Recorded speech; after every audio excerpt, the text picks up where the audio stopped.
मोदी का कमाल, देश हो गया मालामाल। सरकार की टेक्नोलॉजी और बच गए लाखों करोड़। भ्रष्टाचारियों पर कसी नकेल, इंडी गठबंधन हो गया फेल। बड़े विश्वास से कहता हूं, भारत मंडपम में खड़े होकर के ये सूखे जनों के सामने कहता हूं, भारत विकसित हो सकता है, अवश्य हो सकता है। नमस्कार, आप देख रहे हैं एनएमएफ न्यूज और मैं शबनम। हर घड़ी देश नई ऊंचाइयां छू रहा है और इसका श्रेय किसी को जाता है तो वो है नरेंद्र मोदी, जिन्होंने देश को एक शक्ति दी, आत्मनिर्भरता पर देश को निर्भर किया। पीएम मोदी ने 2047 तक विकसित भारत बनाने का लक्ष्य रखा और उसकी तस्वीर धीरे धीरे दिखाई दे रही है। हमारे सामने अगले 25 साल का लक्ष्य है। हम समर्थ भारत का सपना लेकर, विकसित भारत का सपना लेकर निकल पड़े हैं।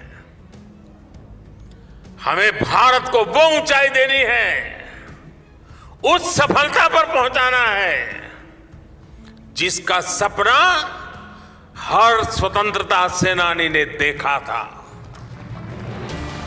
जो कहा वो करके दिखाया। यही वजह है कि पीएम मोदी ने आने वाले 25 सालों को देश का अमृत काल बताया था। तो ऐसे में ये भी जानना जरूरी हो जाता है कि आखिर कैसे पीएम मोदी ने 2014 के बाद से देश को विकसित बनाने की नींव रखी। इसकी पूरी कहानी को वित्त मंत्री ने शब्दों में बयां कर दिया।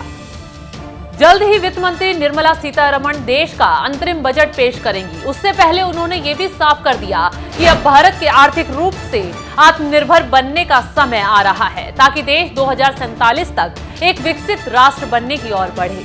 वित्त मंत्री निर्मला सीतारमण ने हाल ही में कहा था, मोदी सरकार के कार्यकाल में योजनाओं पर तेजी से काम हुआ है। उनकी सरकार ने एक विकसित भारत की नींव रखी है, सभी को बुनियादी जरूरतें प्रदान करके उन्हें सशक्त बनाया है। पहले की सरकारों के पास भी घर समेत तमाम सुविधाएं उपलब्ध कराने की योजनाएं थी, लेकिन उन सभी में उसे समय पर पूरा करने की भावना नहीं थी। हमने उस सोच को बदला।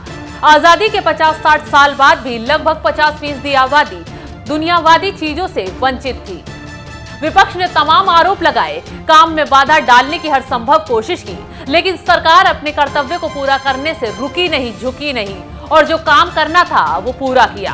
आगे भी उसी लाइन पर चल रहे हैं। निर्मला सीतारमण साफ शब्दों में ये बता चुकी हैं कि 2014 से लेकर अब तक मोदी सरकार ने काफी अर्जेंसी के साथ काम किया, योजनाओं को लक्ष्य तक पहुंचाने पर फोकस किया, सुनिश्चित किया कि जो कोई हकदार है उसे उसका हक मिले। सरकार का लक्ष्य लोगों को सशक्त बनाना है, उन्हें कौशल प्रदान करना, पहुंच प्रदान करना और यह सुनिश्चित करना है कि सभी को इलाज की अच्छी सुविधाएं और बाकी चीजें मिलें। मतलब ये है कि सरकार ने उज्ज्वला योजना, सड़कों और हाईवे का निर्माण, बीमा योजना, स्वास्थ्य बीमा योजना, आम लोगों के बैंक खाते खुलवाने जैसे प्राइमरी कामों को रिकॉर्ड और तय समय पर पूरा किया।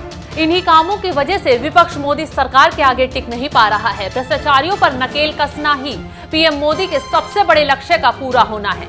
तो चलिए कैसे प्रधानमंत्री नरेंद्र मोदी ने सत्ता में आकर लाखों करोड़ रुपए देश के लिए बचा लिए और भ्रष्टाचारियों पर नकेल कस दी, तो ये भी बता देते हैं।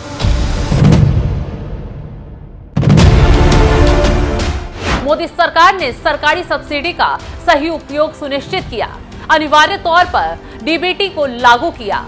टेक्नोलॉजी के इस्तेमाल से अब सरकार ने 2.5 लाख करोड़ की बचत की। भ्रष्टाचारियों पर नकेल कसी गई, बिचौलियों पर शिकंजा कसा गया। ये लाभ कोने कोने तक लोगों को मिला, यानी किसी के साथ भेदभाव नहीं किया गया। युवा, महिला, किसान, गरीब सबको साथ लेकर चले, सबका विकास हुआ। यही वजह है कि आज देश आत्मनिर्भर बन गया है। बस आगे आगे देखिए कैसे अमृत ही अमृत बरसेगा और देश विकसित भारत बनेगा। इस खबर पर क्या है आपकी राय, कमेंट कर जरूर बताएं।